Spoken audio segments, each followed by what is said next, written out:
कई बरसों से पड़ी है। आप इस खराब लकड़ी से ही चिड़िया के घर की छत मरम्मत कर दें। 20 रुपए तो मिले, वो लकड़ी भी तो हमारे किसी काम की नहीं है।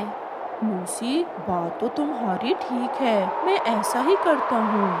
फिर कबूतर अपना सामान लेता है और चिड़िया के घर की छत मरम्मत करने निकल जाता है। कबूतर पुरानी और खराब लकड़ी लगाकर चिड़िया के घर की छत मरम्मत कर देता है। बेचारी चिड़िया ये बात नहीं जानती थी कि कबूतर ने तो खराब लकड़ी से उसके घर की छत मरम्मत की है। वो खुश हो जाती है।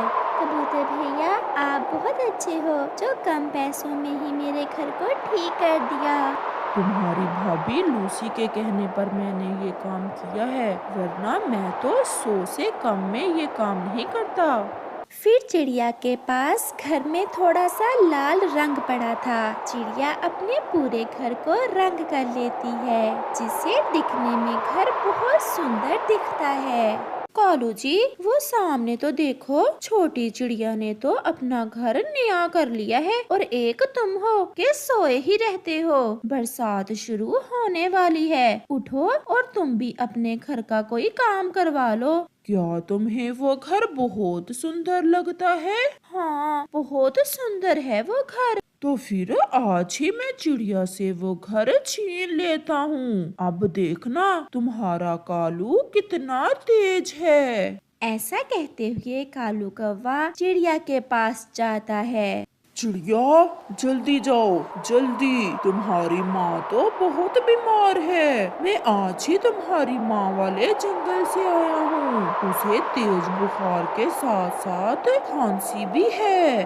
मैं भी कहूँ, मुझे कल से नींद क्यों नहीं आ रही? मैं अभी जाती हूँ कालू भैया।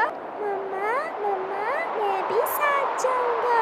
फिर चिड़िया अपने बेटे को साथ लेकर वहाँ से उड़ती है। बेचारी पागल चिड़िया, ये क्या जाने कि मैं तो इसके घर पर कब्जा करने वाला हूँ। कितना सुंदर लाल रंग का घर है चिड़िया का। कालू जी, क्या बना? क्या चली गई चिड़िया अपनी माँ वाले जंगल? हाँ, वो तो ऐसे रो रही थी जैसे उसकी माँ सच में बीमार हो। ऐसा कहते हुए वो दोनों हंसने लग जाते हैं।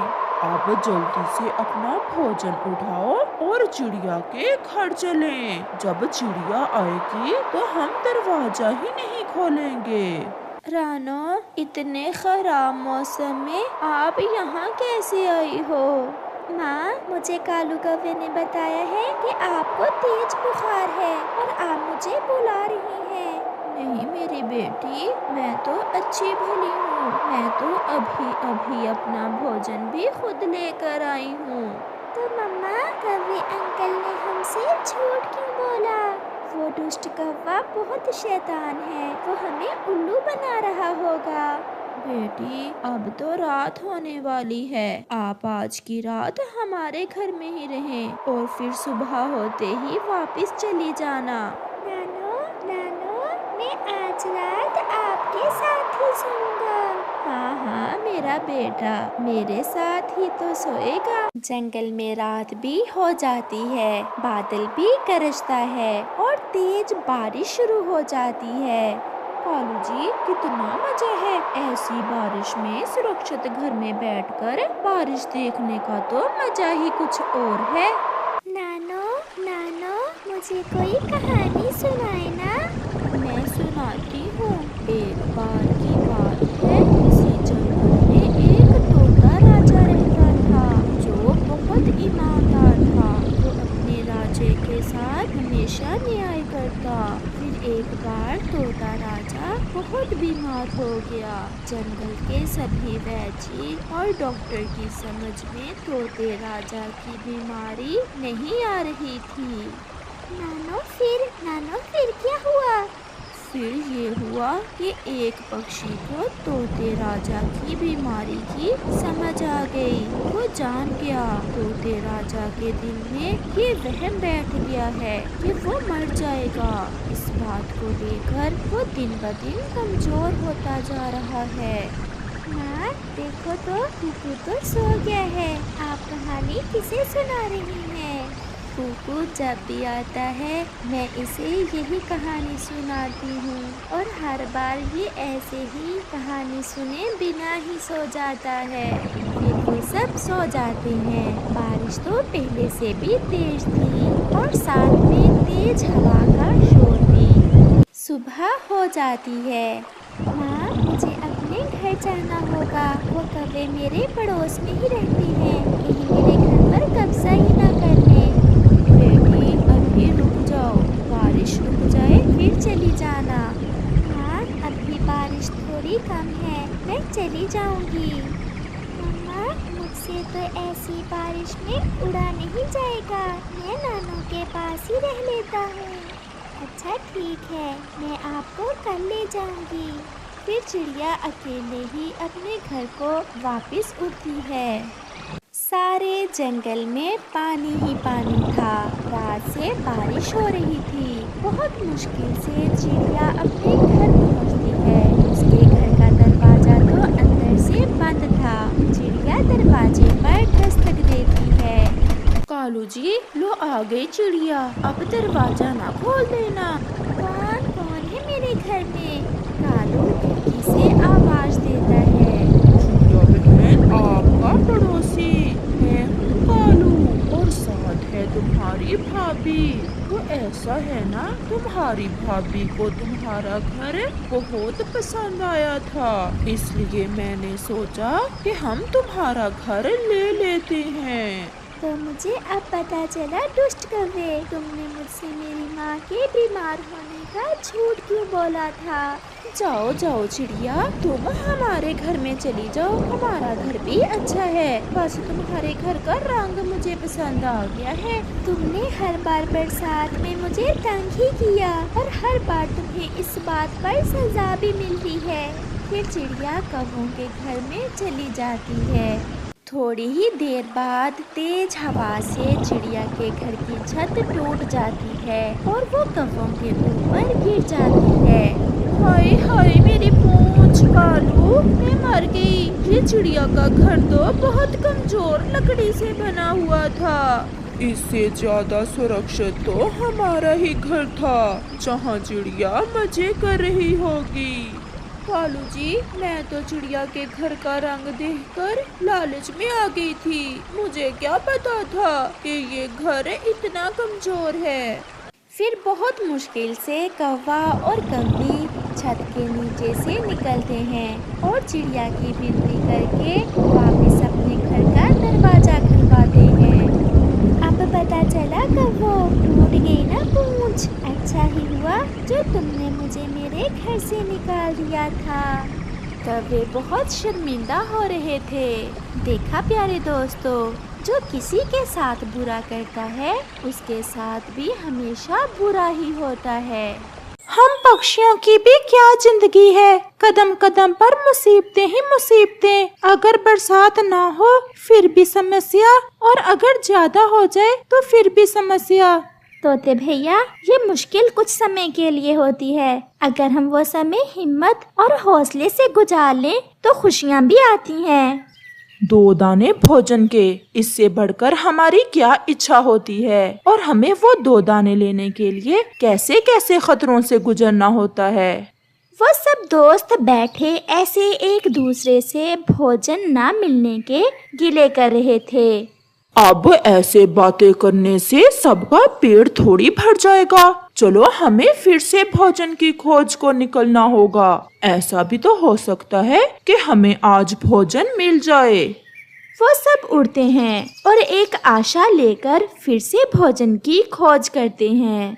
वो उड़ते उड़ते जंगल से बाहर निकल जाते हैं, परंतु उन्हें खाने को कुछ भी नहीं मिलता। वो थोड़ा और आगे जाते हैं और फिर उन्हें एक फसल दिखाई देती है। वो सब फसल के पास एक पेड़ पर बैठ जाते हैं।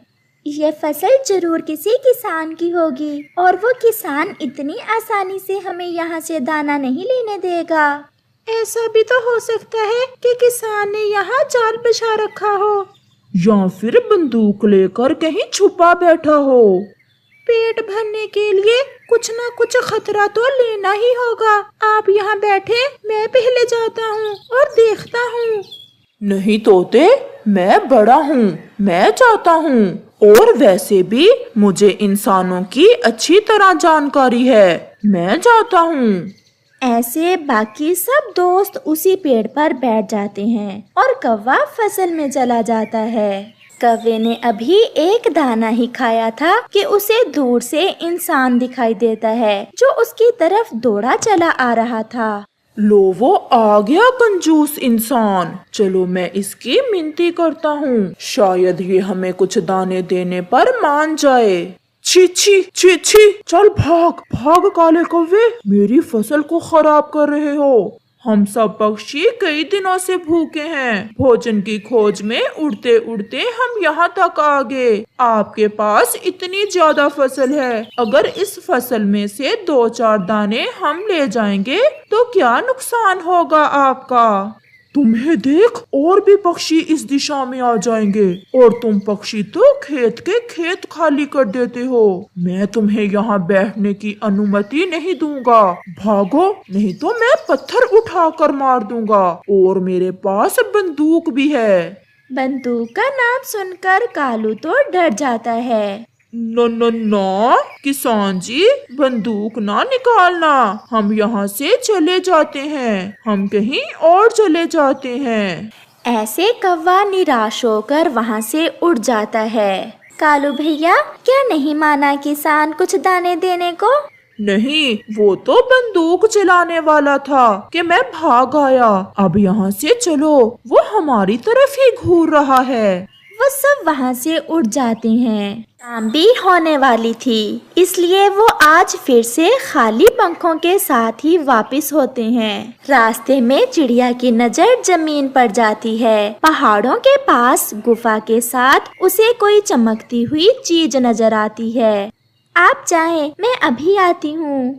चिड़िया वहाँ उतरती है। अरे ये क्या, ये चमकती हुई चीज क्या है? ये कोई खाने वाली चीज तो नहीं है। जो भी है, परंतु ये है बहुत सुंदर। मैं इसे उठाकर ले जाती हूँ और इसे अपने पंख पर लगा लूंगी। ये बहुत सुंदर दिखेगा। ऐसे चिड़िया वो चमकती हुई चीज वहाँ से उठाकर दूसरे पक्षियों के पीछे उड़ती है। जंगल में रात हो जाती है और सब पक्षी भूखे ही सो जाते हैं। चिड़िया वो चमकती हुई चीज अपने पंख पर बांध लेती है। ये चीज कितनी सुंदर है, काश ये कोई खाने वाली चीज होती तो हम सब दोस्त इसे खा लेते।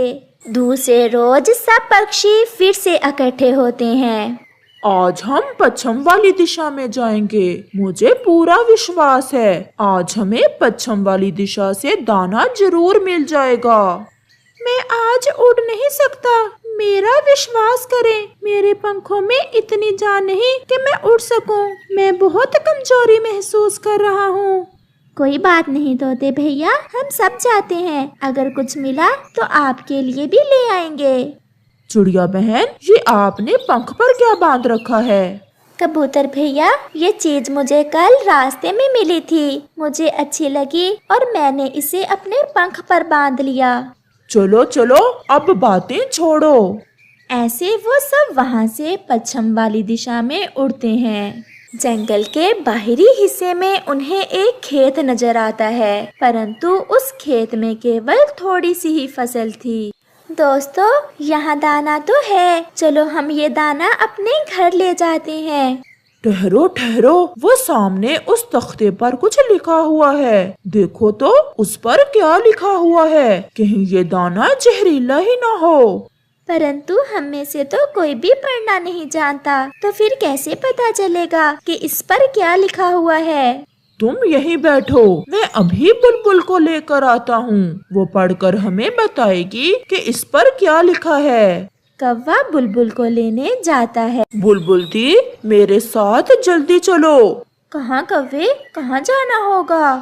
बस आप चलें, बाकी सब पक्षी आपका इंतजार कर रहे हैं। फिर बुलबुल कौवे के साथ जाती है। चिड़िया बहन, कौवे ने तो मुझे कुछ नहीं बताया, कुछ बताओ तो, क्या बात है? बुलबुल दी, आप पढ़ सकती हो, वो सामने की तख्ती पर पढ़कर बताएं कि क्या लिखा हुआ है। फिर बुलबुल वो पढ़ती है। दोस्तों, इस पर लिखा हुआ है कि मेरी फसल बहुत थोड़ी है, इसे नुकसान ना पहुंचाएं, और अगर कुछ दाने लेने हुए तो मुझसे इजाजत लें। किसान की पत्नी। कौवे भैया, मुझे पूरा विश्वास है किसान की पत्नी हमें कुछ दाने जरूर दे देगी। चलो हम किसान की पत्नी के पास जाते हैं और उसी से पूछकर कुछ दाने ले जाएंगे। मैं भी साथ जाऊंगा। नहीं, इंसानों की बस्ती में खतरा बहुत ज्यादा होता है। आप और बुलबुल यहीं बैठें, मैं और चिड़िया जाते हैं। फिर कौवा और चिड़िया किसान की पत्नी की तरफ जाते हैं। इंसानों की बस्ती में जाकर वो एक पेड़ पर बैठ जाते हैं। ज्यादा बारिशें होने के कारण मेरी सारी फसल खराब हो गई और बस कुछ ही पौधे बचे हैं। मैं कैसे अपने मुन्ने का दूध लाऊंगी और मैं कैसे अपने घर का राशन खरीदूंगी? पति जी, आप तो नहीं रहे और मुझे इन दुखों में अकेला ही छोड़ गए। कौवे भैया, किसान की पत्नी तो पहले ही बहुत दुखी है, हम इससे दाना मांगकर उसे और दुखी नहीं करेंगे। चिड़िया बहन, इस फसल से किसान की पत्नी को कुछ नहीं मिलेगा, और अगर किसान की पत्नी हमें वो दाना दे दे तो हमारी जिंदगी बच जाएगी। फिर वो दोनों किसान की पत्नी के पास जाते हैं। बड़ी माँ जी, हम आपकी फसल से आए हैं और तख्ते पर लिखा हुआ था कि दाना खाने से पहले इजाजत ले लें। माँ जी, हम पक्षी कई दिनों से भूखे हैं, अगर आप अपनी फसल से हमें कुछ दाने दे दें तो बड़ी नेकी होगी आपकी हम पर। मेरी फसल तो पहले ही बहुत कम है, सारी फसल बेचकर मेरा खर्चा भी नहीं पूरा होगा, परंतु मैं आपको खाली नहीं भेजूंगी। आप जाएं और मेरी फसल से जितना जी चाहे दाना ले लें। माँ जी, आपका बहुत बहुत धन्यवाद। ये मेरे पास एक बहुत सुंदर सी चीज है, इसे आप रख लें, शायद ये आपके किसी काम आ जाए। ऐसे कौवा और चिड़िया वहाँ से चले जाते हैं और वो सब वहाँ से अपनी अपनी जरूरत के हिसाब से दाना लेते हैं और अपने अपने घर चले जाते हैं। वो सब बहुत खुश थे। दाना मिल गया, दाना मिल गया। तोते, मुझे तो ऐसे लग रहा है कि तुम ही मनहूस थे। आज तुम साथ नहीं थे तो देखो हमें कितना ज्यादा दाना मिल गया है। ऐसे ही कुछ दिन बाद किसान की पत्नी के पास एक सुनार किसी काम से आता है। सुनार किसान की पत्नी के पास वो कीमती चीज देखकर हैरान हो जाता है, क्योंकि वो जानता था कि ये तो एक बहुत कीमती हीरा है, जिसे वो बड़ी कीमत में किसान की पत्नी से खरीद लेता है। और किसान की पत्नी बहुत खुश हो जाती है और वो अपने खेत में ढेर सारा दाना बिखेर देती है, जो सब पक्षी खा सकते थे और उन्हें कोई रोकने वाला न था।